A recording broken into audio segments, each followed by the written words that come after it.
টি-20 cricket 120 বলের খেলা। চোখের পলকে খেলাটা আসলে ওলট পালট হয়ে যায়, একেবারে নাটকীয় মোড় নেয় যখন একজন বোলার একটা উইকেট তুলে নেয় কিংবা একজন ব্যাটার পরপর 3 বলে 3টা ছক্কা মারে। দেখা যায় যে ম্যাচটা একেবারে ঘুরে গেছে।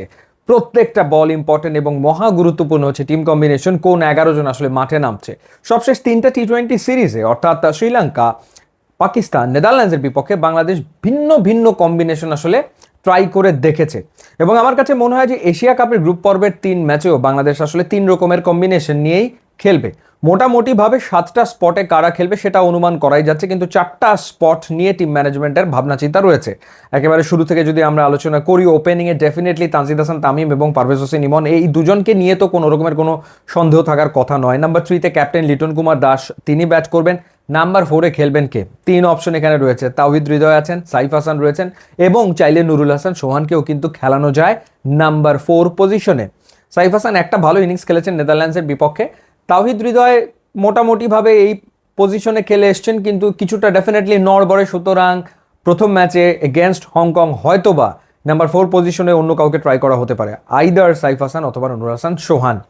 নাম্বার 5 এবং নাম্বার 6 এই দুটো পজিশনে জাকের আলী অনিক রয়েছে এবং শামীম পাটোয়ারি রয়েছে, সেই দুইজন থাকবেন।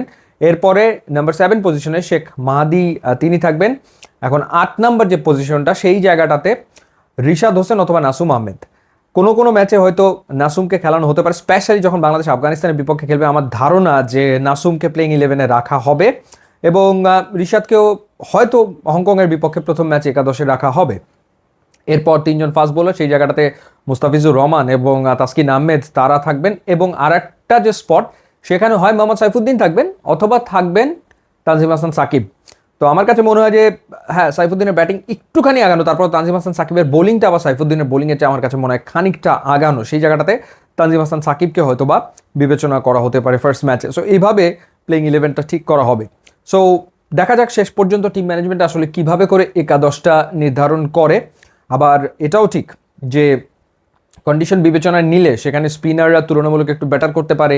সেই ক্ষেত্রে হয়তো রিশাদ এবং নাসুম দুজনকেই হয়তো টিম ম্যানেজমেন্ট চিন্তা করতে পারে। যাই করুক না কেন, মোটামুটি বাংলাদেশ দলটা এখন এরকম যে এখানে 8 জন মোটামুটি ব্যাট করতে পারে, অলরাউন্ডারের সংখ্যা বেশি থাকার কারণে। এবং বোলিং অপশনের ক্ষেত্রে ক্যাপ্টেনের হাতে সবসময় 6টা বোলিং অপশন থাকছে।